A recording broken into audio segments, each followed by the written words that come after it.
Hello, hello, hello, hello, hello, everyone. Welcome to another episode of Sree's daily global COVID-19 show. My name is Sree Sreenivasan, and it's my honor to convene this daily conversation around all things COVID-19. Today is episode 159. That means we've been on the air for 159 straight days of quarantine.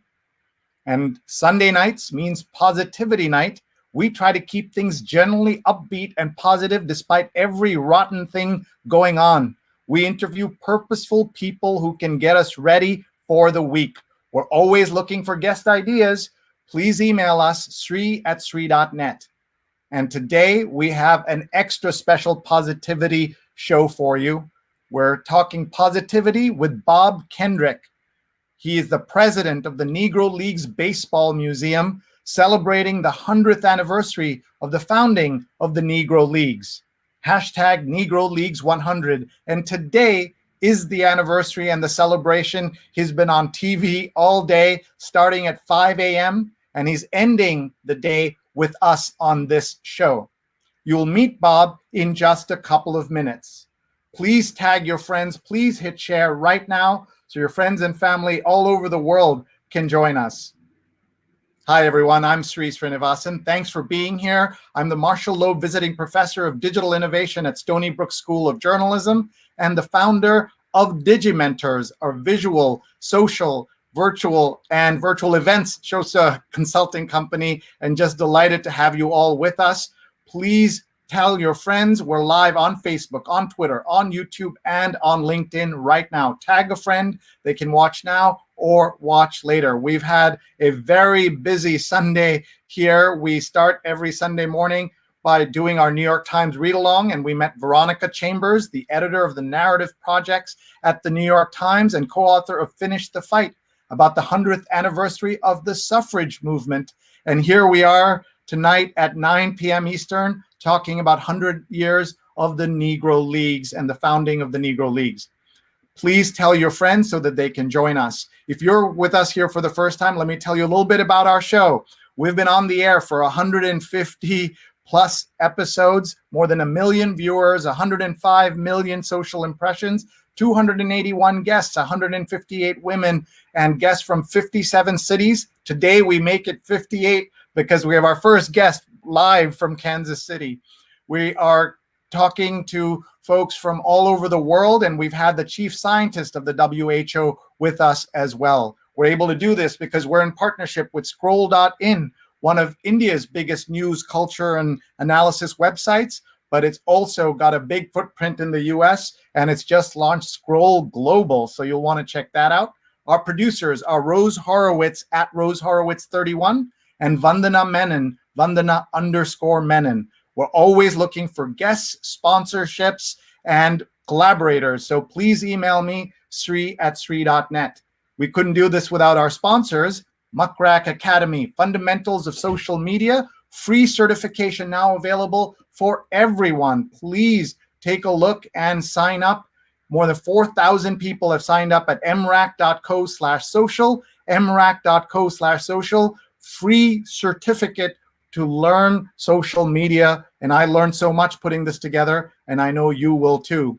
We're also grateful to the folks at nonbelievable.com, divinely delicious cookies on a mission. Each handcrafted cookie provides a meal to those in need. One cookie equals one meal. Please check out nonbelievable.com, 20% off with the code SREE. Promotional consideration also provided by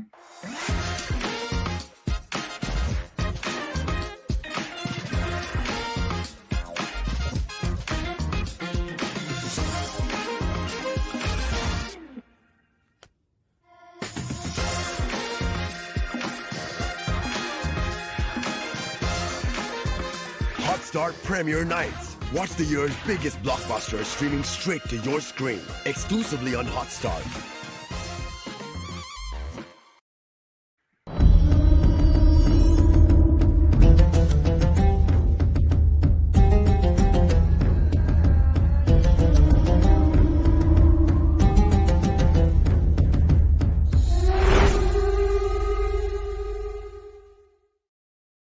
A newly married couple's life is jeopardized in the new thriller Khuda Hafiz, streaming straight to you starting this past Friday. Use the code Sree 2020 to get less than $4 a month subscription. Hotstar.com/US, Hotstar.com/US. And in case you're wondering, yes, everything is subtitled. And now, are you ready to meet Bob Kendrick and talk about the Negro Leagues and the Negro Leagues Baseball Museum? We are so honored to have him here with us. So let's bring him on. He is backstage. He is exhausted from a day of television interviews that started early in the morning, 5 a.m. He's done ESPN. We'll ask him to tell us all about it. He's the president of the Negro Leagues Baseball Museum, celebrating the 100th anniversary of the founding of the Negro Leagues. Hashtag Negro Leagues 100. And he's on Twitter at NLBMPrez. Please follow him and please welcome onto the show our friend Bob Kendrick. Hi, Bob. What's up, Sree? How you doing, man? I am so honored to meet you and to have you here with us tonight. Thank you. On today of all days that you would be here is extra special. My first question always, how are you? Where are you? How's your family doing through the pandemic? No, everybody, we're blessed. Everybody's healthy and, relatively sane anyway, as sane as you can be during these crazy times. But no, everybody's good. And so thanks for asking. I hope the same for you and your family. Thank you. They so far so good. I have two 17-year-olds, keeping them in the house. And, I can't think of many worse things than turning 17 locked in with your parents. Where were you at 17? 17, I was entering my junior year in high school. And so that following year, I was leaving Georgia, Crawfordville, Georgia, to come out to Kansas City, where I was, to the Kansas City area, Parkville, Missouri, where I had accepted a basketball scholarship to play basketball at Park College, now Park University, but I was still a high schooler in Georgia at that time. I presume turning 17 in lockdown with your parents would not have been a high priority on your list. Crawfordville, Georgia is a town of about 500. And so there's already not a lot to do. So being locked down would definitely not been a good thing. But no, it was such a carefree environment. I wouldn't change a thing about it. Thank you. So let's talk a little bit about your day today so that people understand what a busy day you've had. You started off early morning talking to Korea. And walk us through the day, please. Well, we started on ESPN at 5 a.m., as you mentioned this morning, during the Korean Baseball Organization games that ESPN has been broadcasting, and particularly when there was no baseball being played here in the States, they had turned to the KBO to be able to provide at least some live sports coverage. And so, I started this morning at 5 a.m. with live interview with those guys talking about the 100th anniversary and the Negro Leagues Baseball Museum. And it just carried on from there. And so I've actually lost count of how many interviews there have been to date, but it's been a bunch of them. I've been running my mouth for quite some time today, but it's been amazing. It really has, to see how folks have embraced the history of the Negro Leagues and the Negro Leagues Baseball Museum as the caretaker of this precious piece of baseball in Americana has been extremely gratifying. And you were also on ESPN, one of the big shows tonight, weren't you? Yeah, we did Sunday Night Baseball tonight. And so I was on the bottom of the second inning with Matt Verseegen and Alex Rodriguez and Buster Olney. And man, we had a good time again talking Negro Leagues history. Taped an interview that ran this morning for Good Morning America Sunday. And so, that's major and a pretty vast audience that got an opportunity to see this piece that also included the legendary Henry Aaron. Truth of the matter is, it was more Henry Aaron than it was me. And that's okay. You got a chance to hear Henry Aaron. I want to hear Henry Aaron and less of me too. So great to hear that, and I'm looking forward to seeing the piece myself. We have an international audience here today, Bob, and let's start with a basic question that someone asked me about the name itself, the Negro Leagues. Some of us feel awkward even saying it out loud in a context, so please put that in context, and also the history of it and then we'll talk some more. Well, and even, Sree, when we started the Negro Leagues Baseball Museum way back in 1990, we're celebrating 30 years, there were some who were a little squeamish about the fact that we were calling it the Negro Leagues. But that's what the leagues were called. And so we felt compelled to maintain the historical or the authenticity of what the leagues were. They weren't called the African American League or the Black Baseball League. They were called the Negro Leagues, the professional Negro Leagues. And so we stayed true to the history. It's not a negative connotation. That is actually what people of color in this country were called over a period of time. And so we went through a litany of things that, we had been referenced as. So we went from colored to Negro to Black to African American. And so, but the history of these leagues formed here in Kansas City in 1920. Was the Negro National League 100 years ago, in a meeting that took place right around the corner from where the Negro League Museum now operates, the Paseo YMCA. And so that's the origin. Rube Foster, who led a contingent of 8 independent Black baseball team owners into Kansas City. They met at the Paseo YMCA. That building is literally just a block and a half away from where the Negro League Baseball Museum currently operates. Out of that meeting came the birth of the Negro National League, the first successful organized Black baseball league. The Negro Leagues would then go on to operate amazingly for 40 years, from 1920 until 1960. And as you could well imagine, Sree, that surprises a lot of people who come to visit the Negro Leagues Museum, because most of them can relate to the fact that Jackie Robinson breaks baseball's color barrier in 1947. And I think the assumption is, if Robinson breaks the color barrier in 1947, if there was a Negro Leagues, surely it would have ended in and around that time. Well, it took Major League Baseball 12 years before every Major League team had at least one Black baseball player. The Boston Red Sox would become the last team to integrate in 1959 when they signed a guy by the name of Elijah Pumpsie Green. That would complete the integration cycle. A year later, the Negro Leagues would cease operations. And what was that like, that moment when, we'll talk about the beginning some more, but how did that ending go? Must have been bittersweet, because so many people did have jobs that couldn't maybe make it to the MLB and all of that too. You're exactly right. It was, and that's the perfect phrase, bittersweet, because the integration of our sport, which coincidentally sparked integration in a broader capacity in our society. Oops. Oh, there we go. I'm sorry about that. My granddaughter trying to call me. Oh, we should have just put her on the air and say, "Hi, you're talking to the world right now." That would have been fun. But thank you. Go ahead, please. Yeah. So no, it was bittersweet because integration was good for the soul of our country. And it moved us in ways socially in which we never even fathomed possible. But the byproduct of integration was also the demise of many African-American communities, because Negro Leagues baseball had been so prevalent, such a major catalyst in terms of sparking economic opportunities within the African-American community. And so, quite frankly, Sree, I don't know if the African-American community realized what it was losing when we lost the Negro Leagues.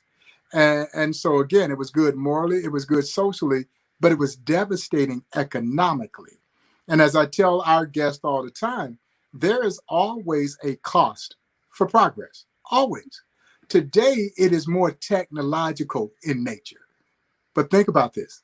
With each technological advancement, what happens?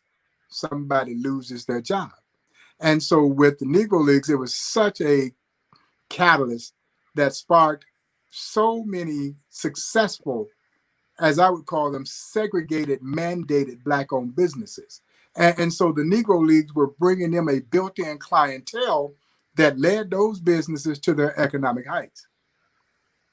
And so, and therefore it would have been so tough to see all of that happen, but that was progress, and you put it so beautifully. I want to just bring in a comment from Julia Weeks, who says, now that's a background, Bob. So talk about where you're sitting and what you're sitting in front of, because that's I'm sitting in my just created backdrop as I was doing all these interviews. I would typically do these from my office, but I knew the day was going to be so exhaustive. So I created this kind of pseudo backdrop over my left shoulder is the Negro League jersey that Dave Winfield created, the great Hall of Famer Dave Winfield, when he was doing a salute. And that jersey so aptly says Negro Leagues to the Major Leagues. And then that beautiful Kansas City Monarch jersey, which is, the Monarchs were one of the original 8 Negro League franchises. And then it is draped with this throw, this custom Negro Leagues throw that we actually sell in our gift shop at the museum. And so that is what kind of made up my makeshift backdrop that I've been using for a couple of interviews today, including this one with you. It is perfect. People are putting together those virtual backdrops, those green screens, but yours looks perfect. And I landed in this country at the age of 9 at the height of the Dave Winfield era at the Yankees and became a Yankee fan right here in New York City. So to hear that Winfield connection is terrific. And he had quite a career. He put on for a stretch of about 10 years. And at that time, he was an executive in the San Diego Padres organization. And Dave's a dear friend and a great friend of the Negro Leagues Museum. Well, he organized one of the biggest and most successful Negro League salutes over a stretch of 10 years of anyone in baseball. And it meant something to him. Because, again, this is his lineage. This is his legacy. These are his roots. And so for him to be able to bring, at that time, a number of Negro Leaguers who were still with us, so many of them over that time, Sree, have passed on. And he brought them a moment of joy. He gave them an opportunity to be recognized and hear the applause for many of them for the last time. And that's something that was very meaningful to them. It was very meaningful to me. And I know it meant a great deal to Dave. Well, that is so nice to hear. And we're seeing some images from the museum and from its history here as well. And people can donate to support the museum. People can buy things in the gift shop online to support the museum as well. And it's just great to see this. We're going to do what we call, Bob, our global tour. People are watching from all over the world. So we're just going to have them say hello and come in here. And you can refer to any memories you have. For example, Jonathan Borstein has watched 159 straight episodes of this show. He's in the East Village in New York. Your favorite New York City memory, Bob?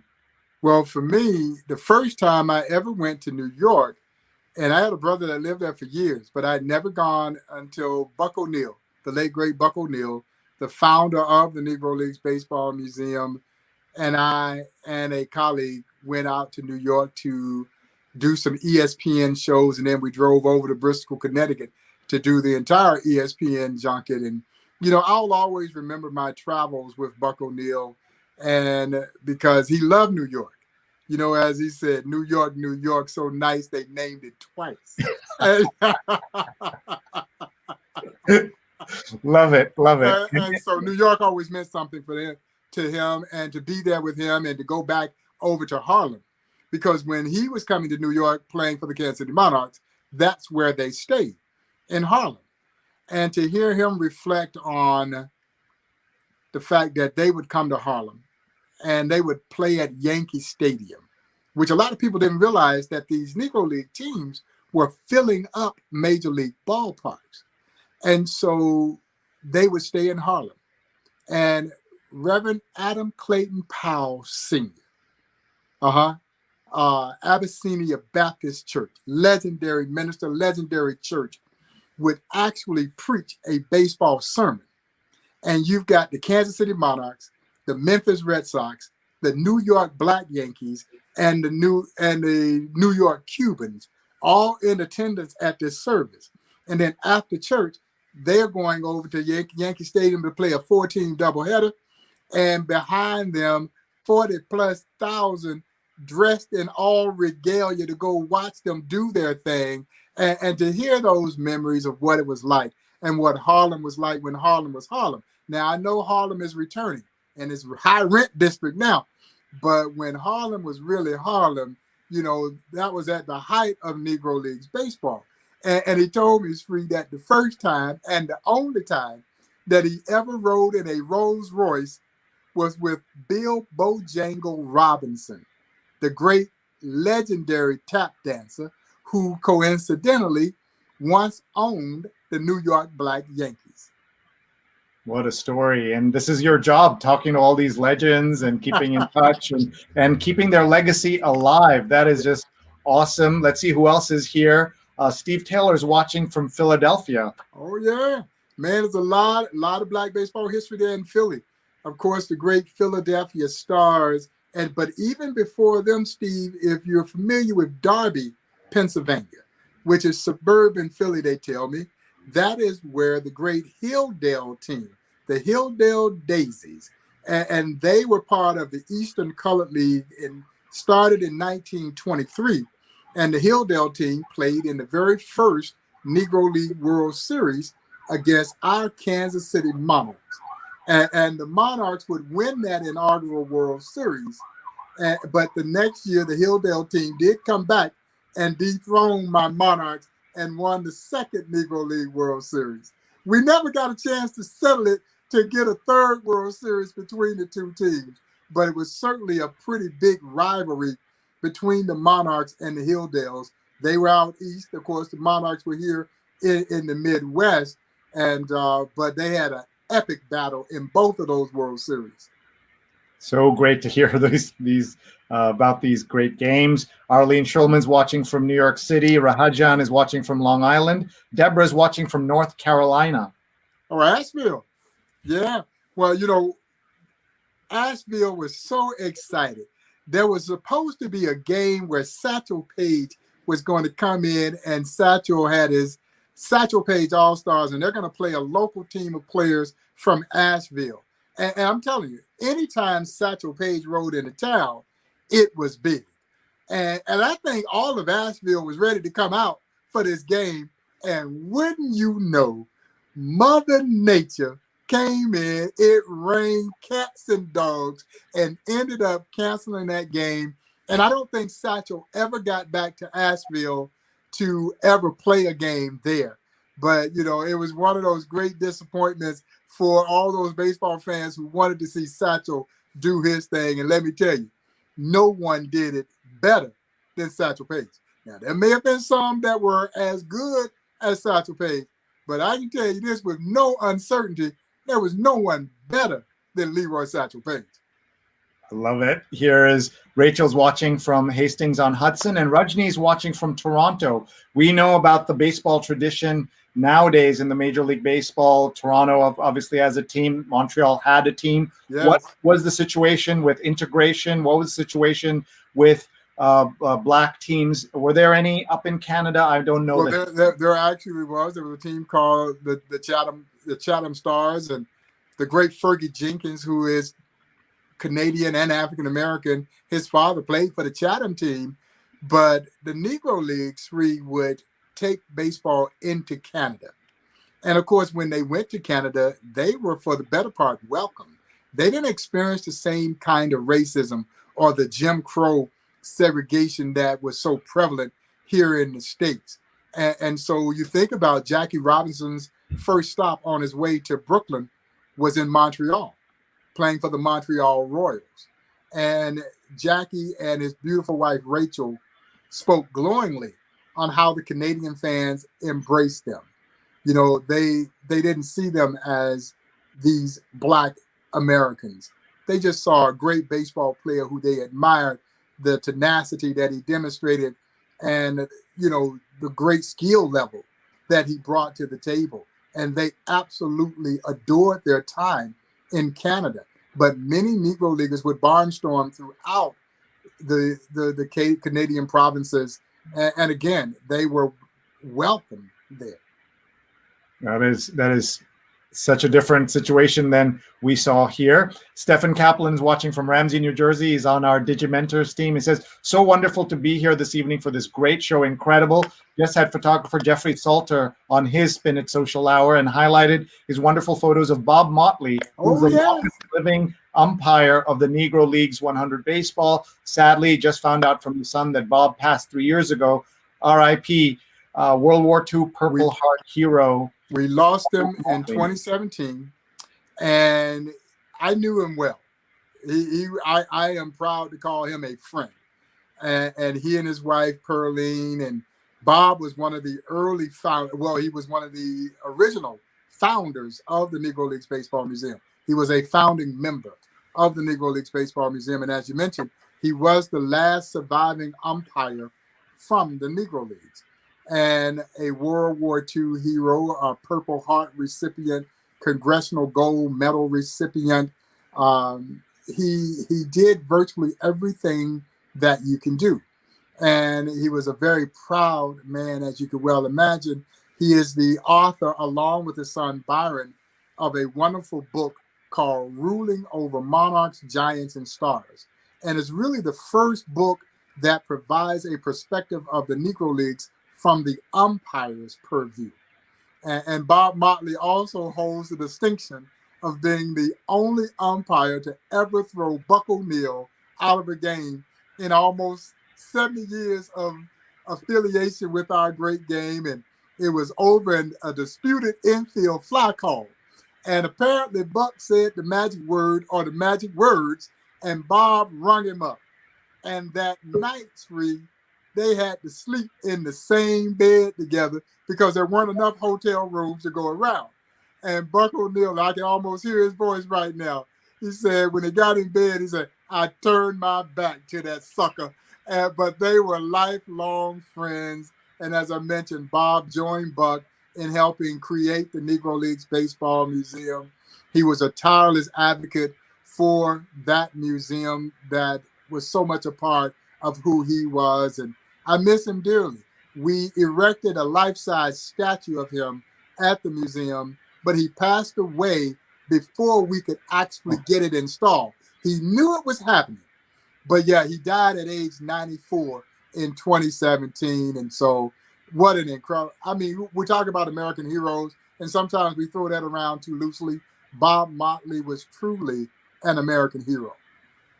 Oh, I'm so glad to hear about that, and I'm sure he got to see the statue. You got to see it afterwards, watching over the museum and watching that. And the story about Buck O'Neil, I can't imagine anyone throwing him out because I only saw him in his more mellow days, right? He was such a nice guy, so to see him like this, Buck must call him the old blind so and so, but whatever he did, he said the magic words. Bob rung him up and threw him out the game.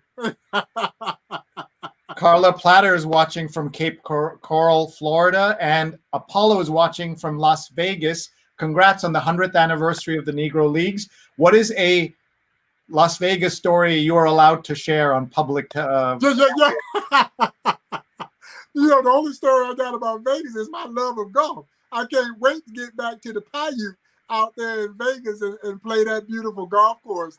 You know, Vegas was one of those places where all the fellas love going to Las Vegas. I mean, but who doesn't love going to Las Vegas?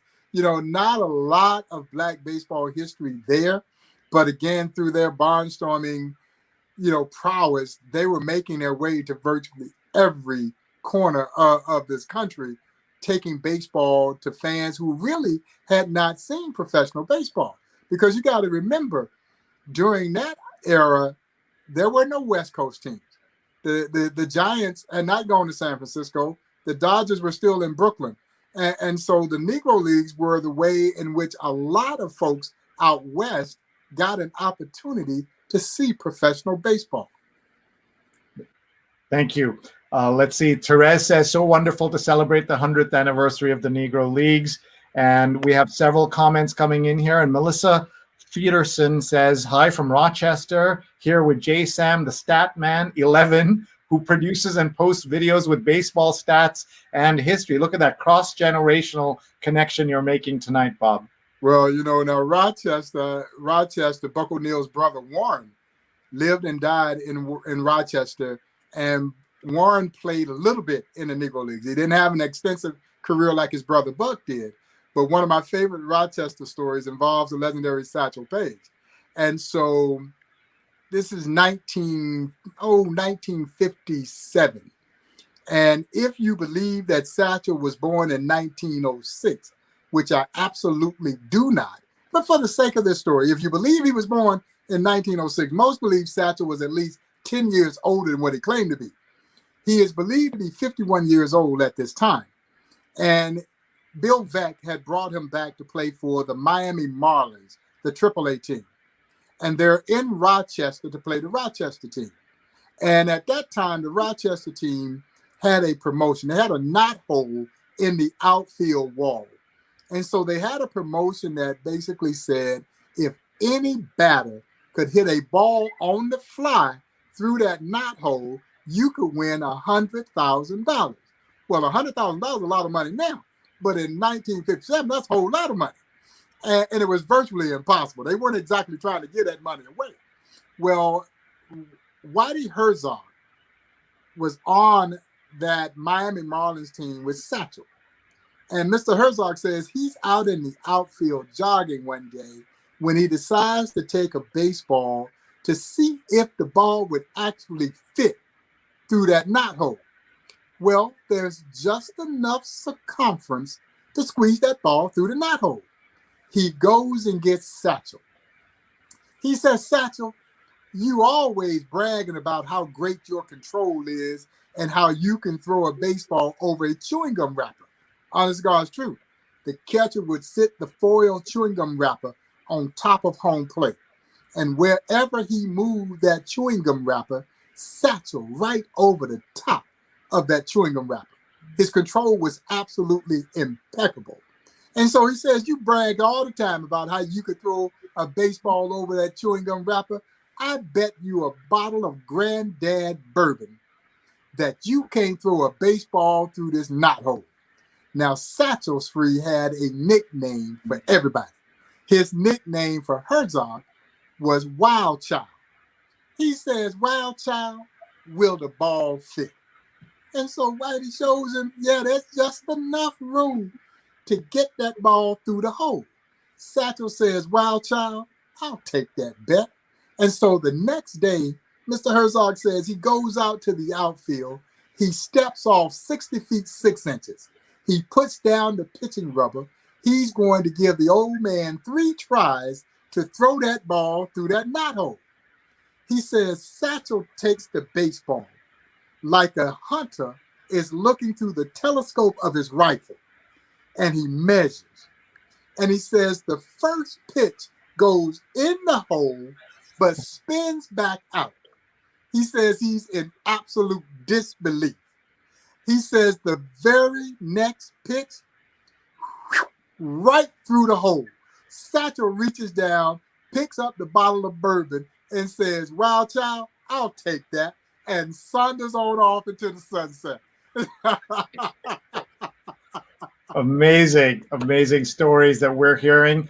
I want to ask you a little bit about the museum, and then I'm going to bring my friend Neil, who is a baseball expert, to talk to you a little bit more about baseball history. Folks, if you're watching right now, please tag your friends. We talk about positivity. Even if you know nothing about baseball, this is such a great conversation. I'm feeling upbeat already, and I know your friends will too. Please tag, please hit share right now. We're with Bob Kendrick, the president of the Negro Leagues Baseball Museum. We're marking the 100th anniversary of the founding of the Negro Leagues and celebrating its history, which is so important. You announced in February that you were doing the centennial and this big rollout, and then the museum had to close, and now you're getting ready to open it up again. Talk about what those weeks were like right at the beginning. You must have been so upset and so worried about what would happen. We had been working for the better part of a year to put a game plan together for this milestone occasion. And naturally, we believe that 100 years of the Negro Leagues is one of the most significant occurrences, not in baseball history, but in American history. And so we had this great game plan together, Sree, on February 13th, which is actually the 100th anniversary. That's the date that Ruth Foster signed the leagues into existence. Well, we go back into the Paseo YMCA. We now own that historic landmark, and we are in the process of restoring it to convert it into an education and research center in memory of the late, great Buck O'Neill. And so we go right back into the very building that gave birth to the story that we're now charged with preserving. And so I go in and I've got an all-star roster of distinguished guests. We've got Rob Manfred, who's the commissioner of Major League Baseball. My friend Xavier James, who's the chief operating officer of Major League Baseball's Players Association. The Honorable Quentin Lucas, mayor of the great city of Kansas City. My dear friend Frank White, legendary Kansas City Royal, 8-time Gold Glove winning Frank White, who is now the Jackson County executive. We've got John Sherman, who is the new owner of the Kansas City Royals, and Mike Kehoe, who is the lieutenant governor of the state of Missouri. They're all gathered with us to commemorate the 100th anniversary. At that point, Major League Baseball and the Players Association announced a joint $1 million contribution in support of the Negro Leagues Baseball Museum. We rolled out our plans for this year-long celebration, so we're off to a flying start. And then less than 30 days later, everything came to a screeching halt, man. And it was all, well, it was surreal. It wasn't almost, it was surreal. And so we shut the museum down on March 14th of this year. And we did not reopen it until June 16th of this year. So for 3 months, the place was dark. And my staff was off. You know, fortunately for us, we did not lay anybody off. We didn't furlough anyone. You know, I was just committed to my team. I told my board that we're going to suck this thing up and we're going to do everything we possibly can to not affect our team's livelihood. They agreed with me. And so while my team was off, I would still come into the office 3-4 days a week for a few hours just to kind of take care of some business we could, you know, while we had shut the museum down. We didn't want to completely shut our operations down, but Sree, I could never go inside the gallery space. And people who know me know how much I love being in that space and talking to people and telling stories and hugging and high-fiving and taking pictures with people. I could not go in. It was the most darkest days for me in recent museum history. That place is about keeping the legacy of those who, as I like to say, forged a glorious history in the midst of an inglorious time in American history, keeping them alive. And it was lifeless. And so I just could not go in there. Well, we finally reopened June 16th. And it's just, you know, we're operating under COVID protocols. We're 25% of our capacity that we can entertain during the course of a business day now. And we broke our operations down into 2 sessions. So there's a morning session from 10 to 1. We shut down for an hour, sanitize. Then we open up from 2 to 5, Tuesday through Saturday. Sunday, 1 session from noon to 4. And so it's not business as usual, but it's business again. And there's life back in this museum. And I'm not joking, man. The first visitor when we opened on June 16th was a young lady from Brooklyn, New York. How ironic is that? From Brooklyn, New York. She and her husband were driving through Kansas City. He had some business in KC. She discovered that we were open, and so she decided to come over to visit the museum. She didn't know she was our first visitor, but as it turns out, she was.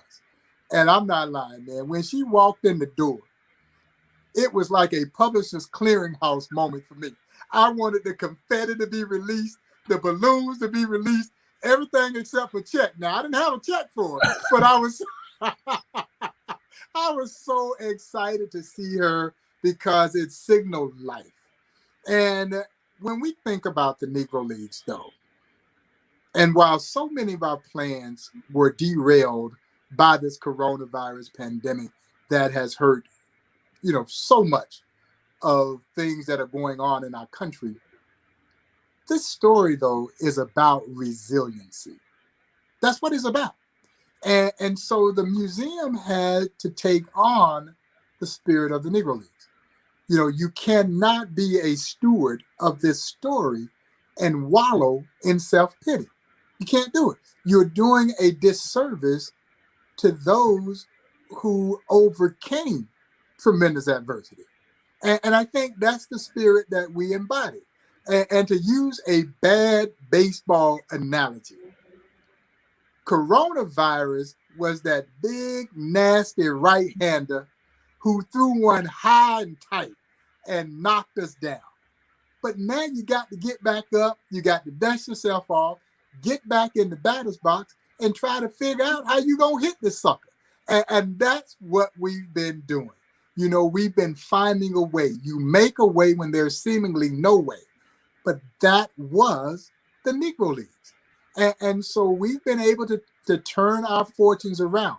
Today was a great example to see the love that this history has gotten.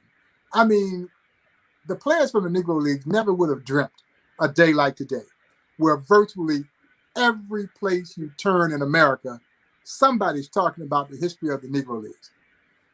And they're talking about the Negro Leagues Baseball Museum, the place that takes care of that history. You know, we have an incredible responsibility to make sure that the legacy of the Negro League plays on long after there are no Negro Leaguers left to attest to how special the story really was. There's only a handful of them still alive. And Sree, when we started this way back in 1990, we knew then it was literally a race against time, from the standpoint that the people who made your history, it wasn't a matter of if, it was simply a matter of when. They were all going to be gone. And so what stood at risk was this wonderful piece of baseball in Americana was literally on the verge of extinction before this museum emerged to protect the legacy of the Negro Leagues. And so while COVID has certainly dampened our spirits, we will not let it kill our will. I love hearing that. And thank you so much for being here on such a historic and special day.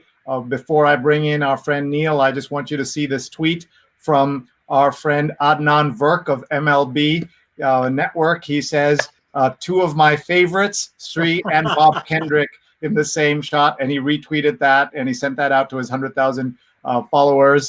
So I just wanted you to know that, Bob, that you have a fan in Adnan as well as you do all over the world. And we're so grateful to you. Adnan came out to visit the Negro Leagues Museum. And so it was special to see him at the museum. And I really appreciate him sending that shout out. All right. So here's what we're going to do. We've been talking a lot about kind of your life and your work and everything else, but now to bring in a ringer to talk baseball with you, our friend Neil Parrik, who I should tell our audience a couple of Sundays ago, he was my guest because he is joining our company Digimentors full-time as VP of Events and Communications, and that means he's leaving the United Way Worldwide, the world's largest private nonprofit charity, and he's bringing what he's learned to us and our clients. So we're so thrilled that he's with us. And let's say hello to Neil. Hey, Bob, how you doing? Neil, man, I'm good. It's a pleasure. You know, we've talked by the phone, and you know, now tonight I get a chance to actually meet you in this digital space that we're operating in. Absolutely. Can't thank you enough for being on the show and being so gracious with your time. That 5 a.m. call with the Korean Baseball Organization, I'm sure came early. You did interviews back to back today, including the second inning in the Yankee game today on ESPN. So I had to wear my Yankee jersey. You know, it's not a Negro Leagues jersey, but it's baseball nonetheless. It is. And you know what? That's okay, because it makes me think of the great Elston Howard, who was the first Black Yankee. Absolutely. And Ellie played here in Kansas City for the great Kansas City Monarchs. He played for Buck O'Neill. And when he played here, Neil, his roommate was Ernie Banks. Mr. Cub. Mr. Let's Play Too. Yeah. Let's play too. So that gives you, again, an indication of the kind of talent, that was there in the Negro Leagues. And the Monarchs had its fair share of Oh, some yeah. of the greatest players of all time. No question about the talent in the Negro Leagues. I mean, Cool Papa Bell and Josh Gibson. We talked about Satchel Page earlier. You can't say enough about some of these players. I think that one thing that's really interesting, and you, Sree, covered, a lot of the interesting. You told some great stories, and you talked about the museum, which is, I think, really important in this time of coronavirus, because that's part of what we're dealing with, right? And what Sree does with this show, he's talking about the health crisis, the financial crisis.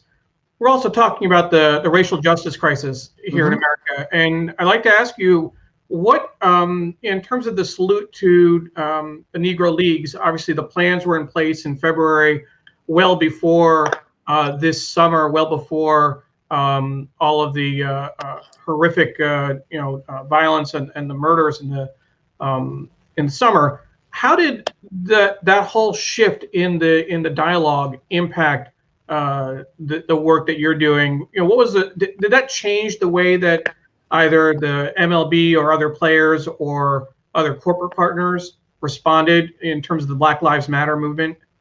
Yeah, I don't know if it changed it for Major League Baseball and the Players Association in particular, because I think they always understood what the significance of the Negro Leagues were off the field.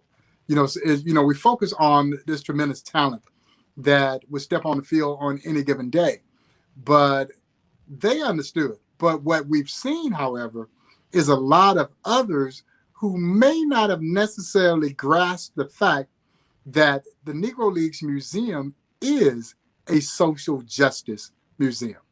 It is a civil rights museum. It is just seen through the lens of baseball. But it's also triumph over that adversity. And so if I was going to take any solace out of anything that we've seen transpire during this very tumultuous time in America as it relates to social justice, is the fact that so many have turned to the Negro Leagues Baseball Museum for thought leadership. And that was important to us because from the onset, Neil, when we started this museum way back in 1990, 30 years ago, we wanted to build a great attraction. You needed to build a great attraction to whet the appetite of those who were going to be introduced to a piece of history that they really did not know anything about. But the long-term goal was to build an institution that when these very difficult conversations in and around race, and particularly race and sports, were to emanate, they should take place at the Negro Leagues Baseball Museum. That is what this story is really all about. And so we've had so many people turn, and we've been involved with leading discussions in and around race and using the Negro Leagues as an example of what it's like to deal with social injustice and how important it is for us to gain a measure of tolerance, to understand diversity and inclusion, but even more important, equity. All of these things stem from this wonderful story of these courageous athletes who, in the final equation, they just wanted to play ball. They had no idea they were doing all of this. They didn't care about making history. They just wanted to play ball. But what they built in the Negro Leagues absolutely transcends everything that we're seeing happen today. Absolutely. Bob, what I'd like to do, if you don't mind, is just show a quick excerpt from an interview you did with Harold Reynolds that our friends at the Kansas City Royals shared. There are several snippets out there, but on social media, we got to keep it short. But I want to just share that as some background for folks. So I'm going to pull that up on the screen real quick. Make it big for folks and press play. The 100-year anniversary of the Negro Leagues is coming up. But one of the things for me, outside of the many lessons of learning the players and the history of the Negro Leagues, is you can't talk about American history without talking about the Negro Leagues. It's certainly my case to help America understand the significance, but we think that the formation of the Negro Leagues established right here in Kansas City, right around the corner at the old Paseo YMCA. We think it's one of the most significant things to ever happen, not in baseball history, but in American history, because this would ultimately be the platform that not only would allow both Black and Hispanic baseball players to showcase their world-class baseball abilities, but this would move well from the baseball field. This is a story about economic empowerment. This is a story, Harold, about an unprecedented level of leadership that emerged as a result of the Negro Leagues. This is a rich story about the importance of diversity and inclusion. And it's also the story of the social advancement of this country, all rolled into one small dynamic package, spurred on by the fact that these tremendously gifted athletes needed a forum. They needed a place to show what they wanted to do.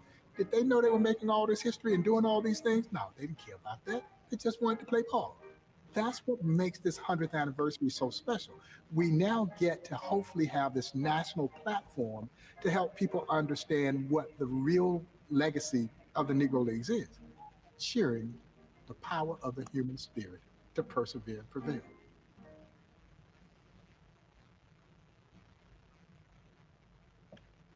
And that last scene there was Leroy Satchel Page, and I believe that would have been Josh Gibson. Josh Gibson, right? absolutely, Right yes. next to him. So yeah, I know my baseball just a little bit, but you made a good point about inclusion and diversity. And as much as the Negro Leagues, it really focuses on Black and white and Negro ball players, there's also the great history of Latino ball players. Bring up a comment from Therese Steiner.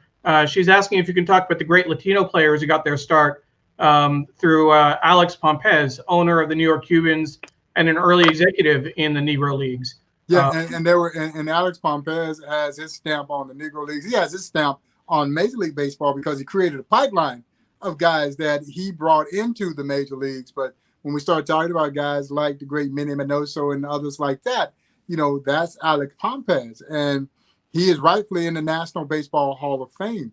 And so there were so many Spanish-speaking athletes who called the Negro Leagues home, and because they too could not play in the Major Leagues. Now, at one point in time, white Cubans could play in the Major Leagues, but there were very few of them that even gave that an opportunity, gave it a shot.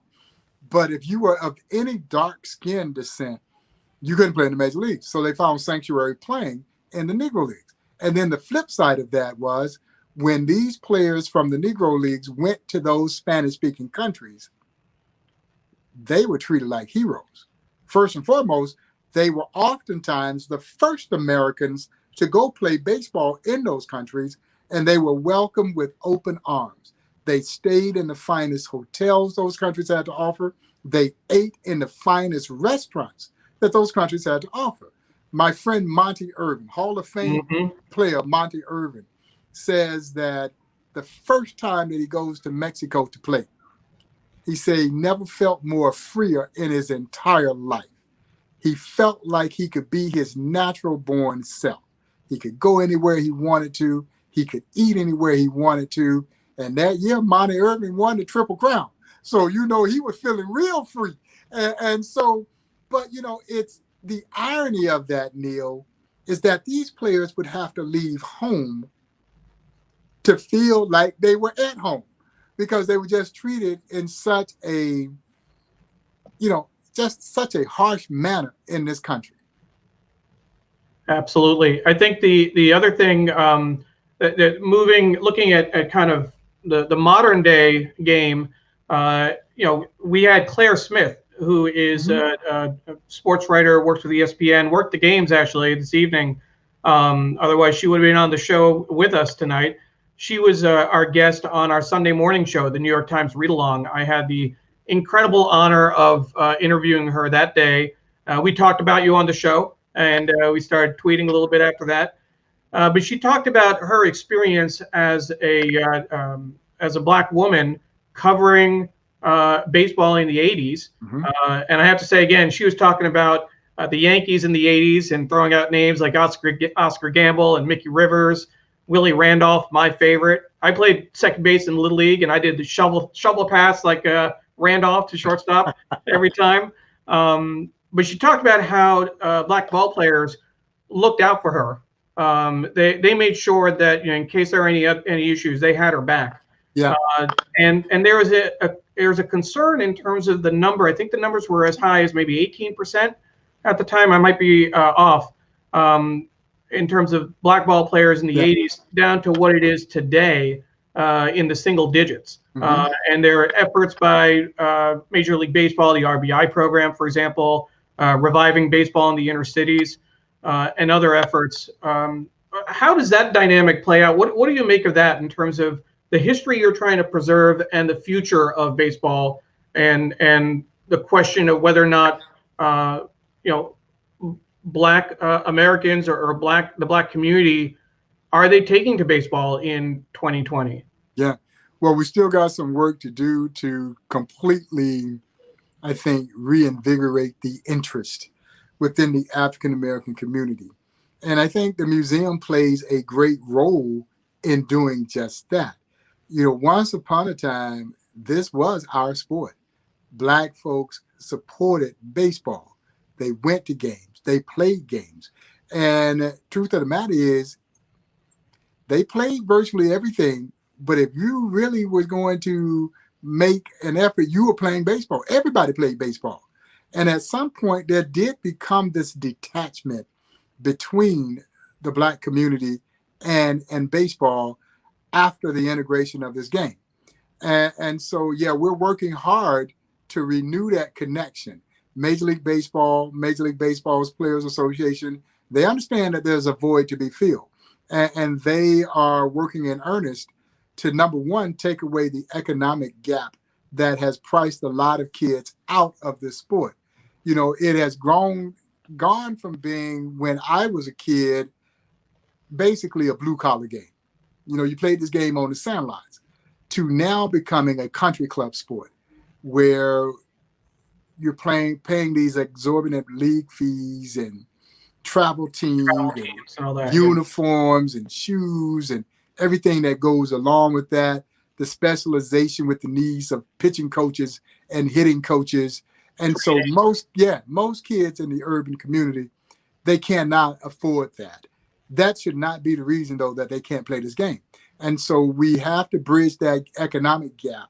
Here in Kansas City, for instance, we partnered with Major League Baseball and the Players Association, the city of Kansas City, the state of Missouri, to build the Kansas City Urban Youth Baseball Academy, a $21 million baseball complex right behind the Negro Leagues Baseball Museum.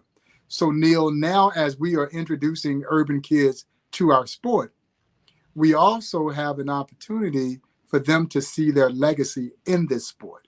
And I just think that baseball, more so than the NBA and NFL, is an aspirational sport. So you do have to see yourself in order to aspire to want to emulate what you see. And so when they walk into the Negro Leagues Baseball Museum, they see people who look just like them, who played this game as well as anyone ever played this game. But not only did they play the game, they owned teams. They were managers, they were coaches, they were traveling secretaries, they were team physicians. They fulfilled every aspect of the business of baseball. And that is important as well, because yes, we dream of these kids having an opportunity to one day fulfill their dream of playing in the major leagues. But what we also know is that through this sport and the life lessons learned through this sport, we can create major league citizens. Yeah, and that's important as well, because I can tell you now, and you probably know this as well as anybody, you learn a lot about yourself when you play this game, because baseball at its crux is a game of failure. You're going to fail more times than you succeed. Absolutely. In this sport. Yeah. And so you learn a lot of things that are so applicable as you move through life. But there's so many. I mean, if you want to start talking about baseball as life, we could be here all night.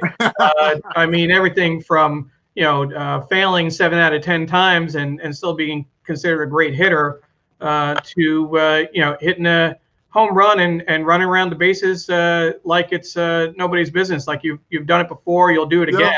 Yeah. I mean, those lessons apply to the everyday, to your work. You get something great done at home or at work. It's hard not to gloat. It's hard not to flip that bat when you do that, right? I'll tell you. I'll just be honest with you, Bob. I mean, this is trying to be professional here, trying to do important interview. But when you said yes, I flipped that bat better than Jose Bautista ever did. You know what I'm saying? To me, it was the highest. But that's what you do. You have to make sure you bring it down, and because you're going to strike out. You're going to have every time. It goes both ways. Both ways. Yeah, it goes both ways, and that's the beauty of this game. You might go hitless 4 times in a game, but then there's a critical situation where you need to figure out how to get a hit off this guy, and somehow or another you are able to do that. And I think again that's what this game is all about. Unlike the other sports, this game is never over until that final out. Yeah, if you got a big lead in the NFL and there's a minute on the clock, well, you pretty much the game is over. Same thing in basketball. But until that final out in baseball is made, man, there's always hope. There's a chance. Yeah, and the other sports are just not like that. And I think that's why we romanticize so much about the game of baseball. Because baseball, as you know, is a tough game to play. It may be the most difficult of all the games to actually play. But the unique thing about baseball is everybody thinks they can play baseball because your physical stature doesn't determine whether or not you can play this game. You could be 5'6", 5'7" like Jose Altuve, or you can be 6'7" and weigh 280 like Aaron Judge and still play this game. Going on the Astros, Bob. That's a different story. And as my friend Buck O'Neill would say, Neil, you could have 2 80-year-old men sitting on a couch watching a baseball game, and a guy drops a pop fly, and what's the first words that come out of their mouth? I could have caught it. Exactly. But if LeBron James goes up to miss a dunk, we ain't all saying we could have done that. But that's the beauty of baseball. See, the analogy I was going to use in terms of you never know who's going to do what in a game was even a guy like Bucky Dent could have hit a home run in the 7th inning to put the Yanks ahead and beat those dang Red Sox. Even a guy like Bucky Dent. But Bob, no, seriously, this is such important work that you're doing. I'm so glad that the museum was able to weather this storm. Again, having that kickoff in February, it looked like, the sky was the limit at that point. $1 million from the MLB and all that. I was supposed to be jettisoned all over the country where we were going to have ceremonies in different parts of the country, and because what we didn't want to have, Neil, we didn't want the celebration to be isolated in Kansas City. So we wanted as many communities as we could to feel empowered to, number one, research their own Black baseball history, and then create their celebrations of the Negro Leagues as well. And so we had mapped out where we're going to be. We were going to commemorate the first game, which was played in Indianapolis on May 2nd between the Indianapolis ABCs and the Chicago Giants. I was supposed to be in San Francisco for what was originally the June 27th National Day of Recognition, which we're actually doing today. And we were going to have a big national baseball gala in Kansas City that had been planned for November the 14th. It was going to be a proverbial who's who in the baseball world gathered in Kansas City for an epic celebration of the 100th anniversary of the Negro Leagues. And we had to basically push aside so many of those plans. Now, granted, we rolled a lot of those things into 2021. And like everybody else, we're hoping and praying that this situation will improve, that we'll move out of this pandemic situation, and that we'll be able to execute. But we've already come up with a theme for next year, and it's called Negro Leagues 101. And so it'll be a national educational initiative built around the theme of the old college 101 courses So facts and figures that we're going to try and get dispersed out so that people can learn about this history. Because again, the Negro Leagues is the history of this country. And I tell people all the time, if you really want to know the history of America, know the history of baseball. Absolutely. Sree was putting up a comment I left earlier. We have Byron joining us. His father was the Negro Leagues umpire you and Sree was talking about earlier, and he was telling us about the book that it's coming out later by Byron Motley. Yeah. We also have an interesting comment from our friend Apollo from Vegas. We talked about earlier, and we should do a show on women baseball players. From the Hollywood movie A League of Their Own. We definitely should do that. I'm curious, Bob. You're just talking about the museum and talking about the adjustments you had to make after February and March. How did you not get depressed? How did you not get just get down and say, man, what are we going to do? The museum could have closed. It could have shut down. It's really interesting too, Neil, because I didn't realize this until my friend, the great writer at the Kansas City Star, Vahe Gregorian, who interviewed me shortly after we shut down. And he said something to me is that, people in our community, they kind of seek hope and inspiration through me because they see me as this upbeat, very positive person. But I ain't lying. When we first shut down, I'm not sure how upbeat or positive I was because it was disheartening. And you can't help but reflect on what would have or could have been. Sure. And so, yeah, there were a few days of that wallowing that I talked about before the realization just finally hits you to say, man, you can't feel sorry for yourself. Number one, everybody is going through and having to endure. So you've now got to lead by example, particularly with our team. They see you down, they're going down with you. Yeah. And so I had to kind of renew my own spirit. And you just trust and believe that things are going to work out. And what we do know, and I wholeheartedly believe in this, that there is light in darkness. There really is. And sometimes you have to be patient. And as the old adage say, just be still. And so then all of a sudden you start to think about ways. How can we pull ourselves out of this? What can we do? And as fate would have it, though, there were so many during those months that we were closed who supported the Negro Leagues Museum. We saw our level of individual giving basically, go up threefold. Great. And it was a godsend. It really was. And people, as we created a program called Pitch In, and they literally did pitch in. And then as fate would have it, as if a pandemic wasn't enough, we rolled into a level of social upheaval that was so reminiscent of the 1960s. And now we're dealing with that. But again, what it did was, I think in some ways, it validated how important the Negro Leagues Baseball Museum is to the greater Kansas City community, but also our nation as we are working diligently to be a part of the solution. And so, it was difficult and my spirits were a little bit low.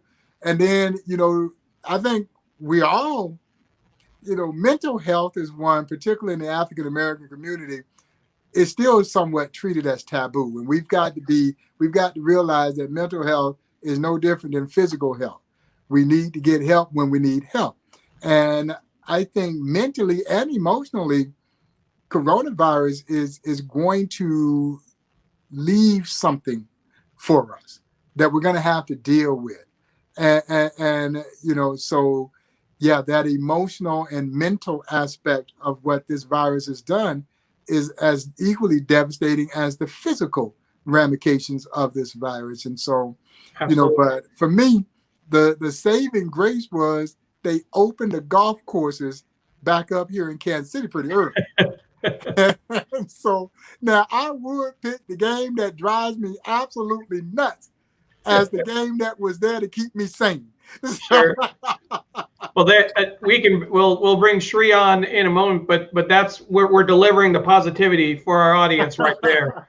I mean, if you can go through that experience of having that kickoff and being down, but then realize that you gotta find a way to make it work, and you have your donors and your visitors support you. If that's not a positive experience, that's not a positive example, I don't know what is.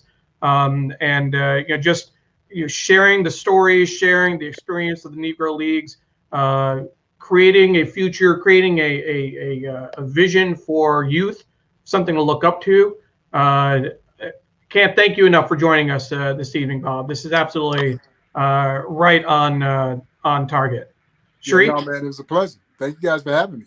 I'm just going to say goodbye to Neil. Neil, you did a fabulous job. I know you guys geeked out on the baseball. We're just going to close down here. But thank you very much, Neil. And everyone follow Neil. He's at Neil Parrik. He starts his new job tomorrow morning at Digimentors, working with us, our social, digital, and virtual events consulting company. And thank you very much, Neil. We'll see you tomorrow. Thank you. Bye-bye. Bye, Bob. See you, Neil. Bob, I have to, before I let you go, I want you to show us that shirt, as long as you're wearing pants. Yeah. Yeah, this is my, it's the Jackie Robinson. It's part of a new line that we did with former New York Yankee great CC Sabathia and Major League Baseball's Player Association and a tremendous lifestyle apparel company out of Vancouver, Canada, called Roots of Fight. And it's the first collaboration that we've had with the Players Association. A significant portion of the revenue generated from the sale of this collection, and this is just one piece in the collection, comes back to support the Negro Leagues Baseball Museum. But it's just another example of things that we're doing even in the midst of coronavirus. And so, but yeah, these items have really been moving extraordinarily well. You know, I got to tip my cap to my friend CC Sabathia, who is, you know, from the time that he was with the Cleveland Indians until he ended his career last year with the New York Yankees, always made his way to the Negro Leagues Baseball Museum. It was his home away from home. And for the African-American athlete and the Hispanic athlete, when you come to the Negro Leagues Museum, man, that's your Mecca. You know what I mean? That's your roots. This is your legacy. And as I tell people all the time, those players who make their living now in the major leagues and you're Black or of Hispanic descent, you don't play had it not been for the Negro Leagues. There is no and, if, buts about it. It doesn't happen if it had not been for the Negro Leagues. So yes, there is a deed of gratitude that should be paid by those players. And one of those ways is just simply making themselves visible at the Negro Leagues Baseball Museum. Well, I'm going to get one of those T-shirts. Are they available on the site yet? They are on a website called rootsoffight.com. Okay. All right. We're going to get exclusively there.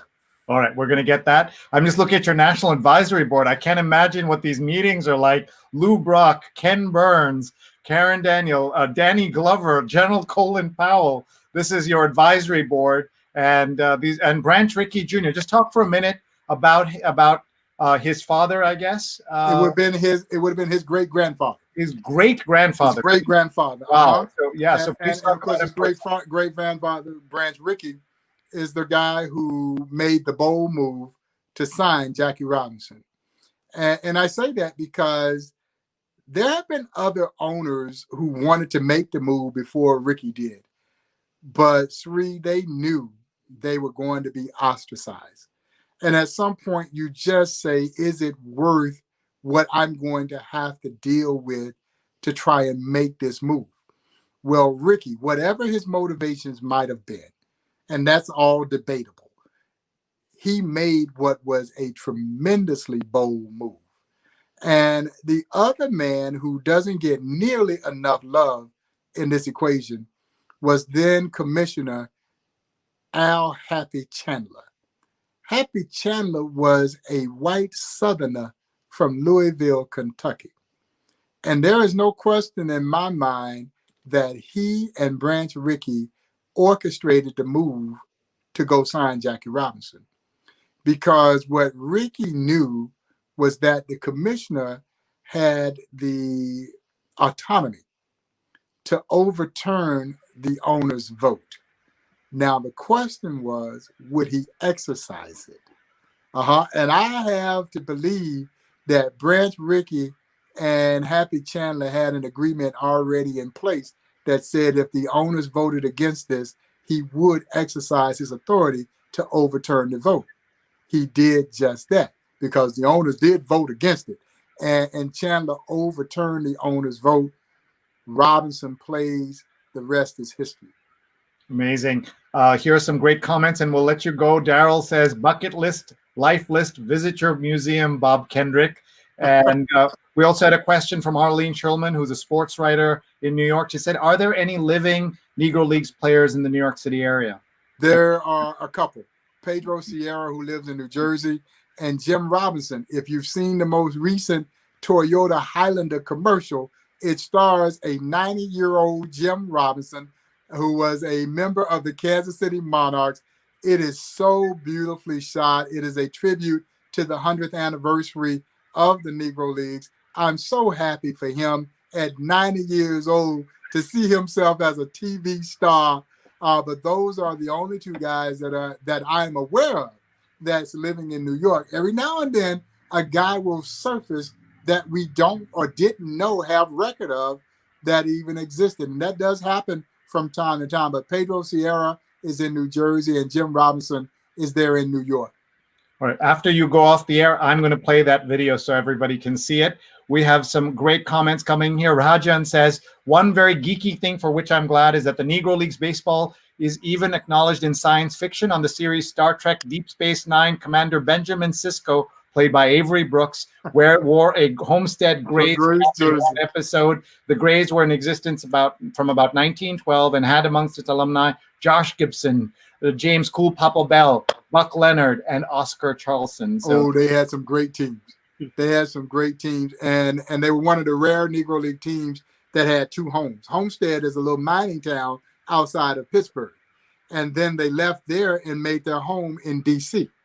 They played at Griffith Stadium in Washington, D.C., and they were outdrawing the Washington Senators. They were filling up the ballpark where they were getting a chance to see Buck Leonard, Hall of Famer, and Josh Gibson, Hall of Famer, batting 3 and 4 in what was a juggernaut Homestead Grays lineup. And I tell people all the time, with no disrespect to the Washington Nationals who won the World Series last year, the Homestead Grays are still the greatest baseball franchise the city of D.C. has seen, and it may be the greatest baseball franchise that the city of Pittsburgh has seen. But you had both the Grays and Pittsburgh Crockers, and both of them were dynamite, but the Grays were in existence longer than the Crockers. Well, those are some fighting words for some city, people in Pittsburgh for sure.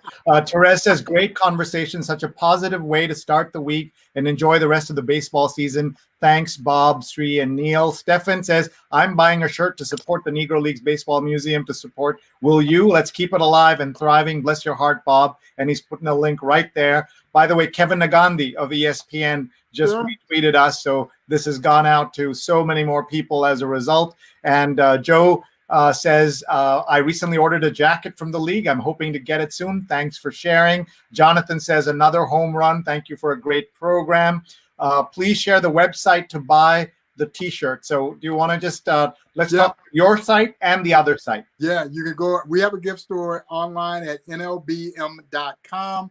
But this shirt that I'm wearing is sold exclusively by Roots of Fight. And their website is www.rootsoffight.com.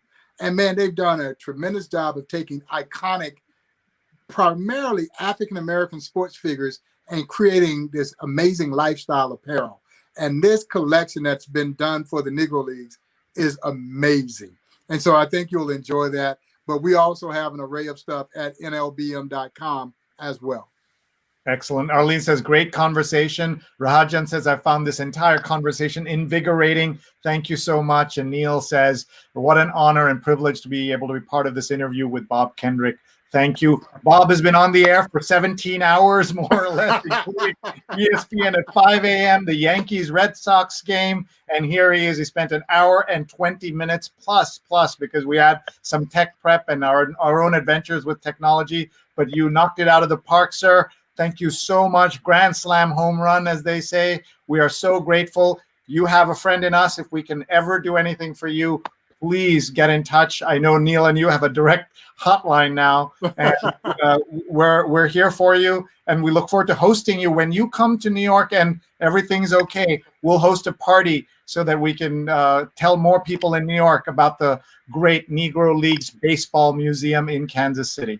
Well, I appreciate that, Sree. Thanks so much, man, for having me on the show. And thanks to all who tuned in and sent in comments. We really appreciate it. And I hope after this coronavirus passes that you will make plans to come out to Kansas City to see us. And again, if you're so inclined, consider becoming a member of the Negro Leagues Baseball Museum and join thousands of others, many of them who will never step foot inside the Negro Leagues Baseball Museum, but who understand that the legacy of the Negro Leagues must play on.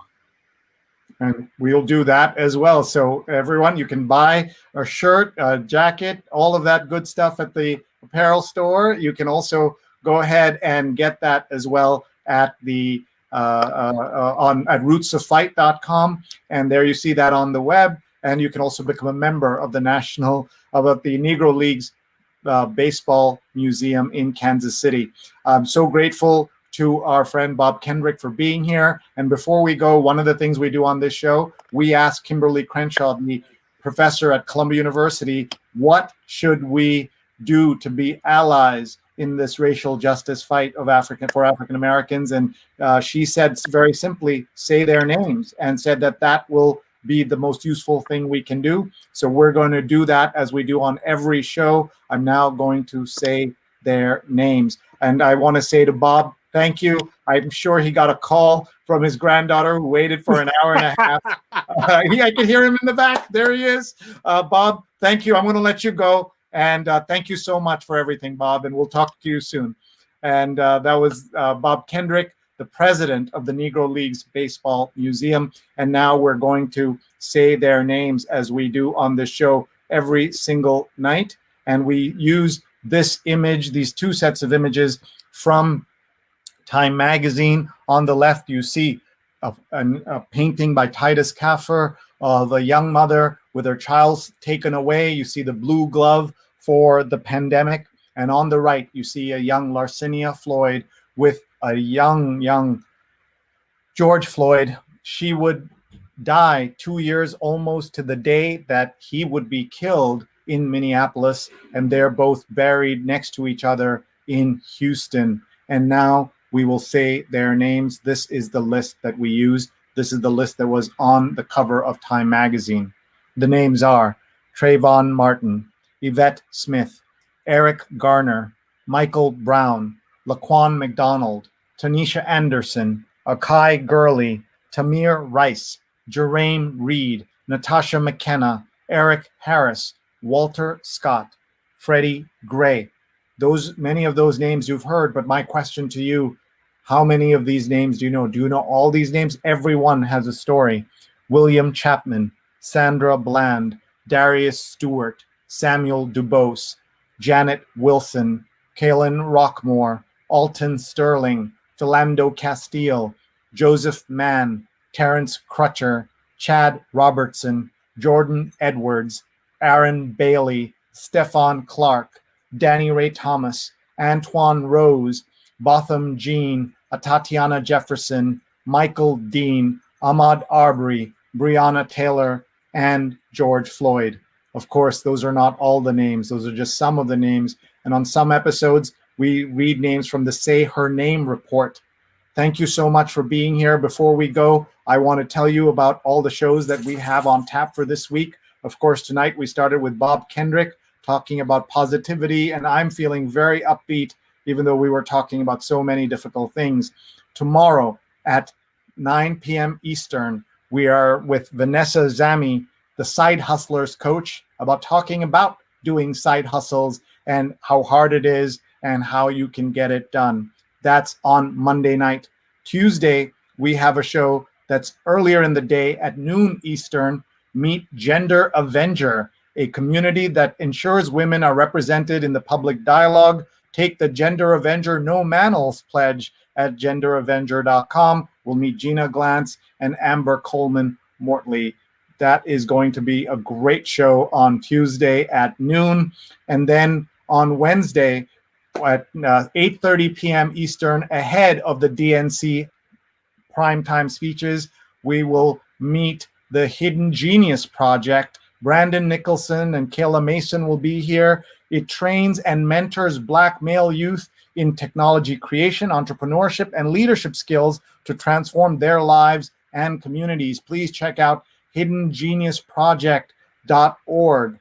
And on Thursday at noon, we have another important episode for you. We're going to start doing more and more politics, especially as we get closer to the election. We were here for a live show right after Kamala Harris was named the VP pick, and we will be talking to the author of this week's New York Times Magazine cover story, Unwanted Truths Inside Trump's Battle with U.S. Intelligence Agencies. We're calling it Trump versus U.S. Intelligence Agencies. And that's just Thursday. We have Friday and Saturday, a double header of shows that we're putting together, episodes that we're putting together around school openings, because that's when things are going to really hit a crescendo as parents decide whether to take their kids to school, send them to school or not. I'm already invigorated, but also tired thinking about all this. And I want to thank once again our incredible team of producers that makes this possible. Rose Horowitz at Rose Horowitz 31, Vandana Menon, Vandana_Menon. Today we had a big time assist from Neil Parekh, and all of you can help. Tell us if you have friends and family who should be nominated to be on the show. We would love to hear from them. We'd love for you to subscribe on YouTube right now, youtube.com/SreeNet, and hit subscribe. Follow me on Twitter, please, at Sree on Twitter. We're also on LinkedIn and on Facebook. And this is a great way to connect with us. We're looking for speakers, we're looking for themes, and we're always looking for sponsors. And we'd love to hear from you. My email address is right here. And if you like what you see, maybe you'd like your own talk show. Talk to us to help build you a talk show, help build you a virtual conference. We've done events for 50 people and 100,000 people, and we can do everything in between. So please contact me, Sree at Sree.net. Let's thank our sponsors quickly. Mukrak Academy, the Fundamentals of Social Media, a free certification course now available at mrac.co/social, mrac.co/social. More than 4,000 people have taken that course, and so should you. You'll learn a lot, I promise. And our friends at Nunbelievable, divinely delicious cookies on a mission. Each handcrafted cookie provides a meal to those in need. One cookie equals one meal. 20% off with the code SREE. Promotional consideration provided by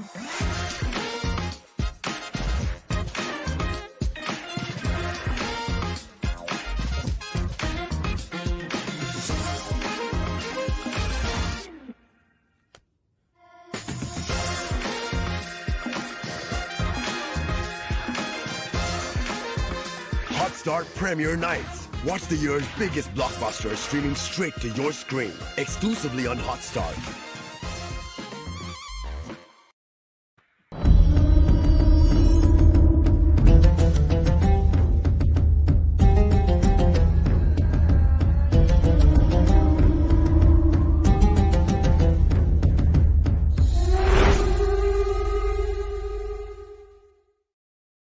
A newly married couple's life is jeopardized in the new thriller Khuda Hafiz, streaming straight to your screen starting this past Friday.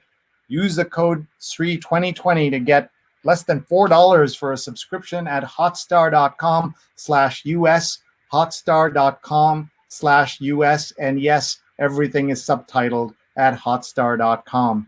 Thank you so much, everybody. If you didn't get a chance, we'd love for you to watch our episode of She's on Call every Sunday, 11 a.m. Eastern. And this week, we also had two terrific guests with our two surgeons, Dr. Sujana and Dr. Marina. Please watch. These are all available at She's on Call.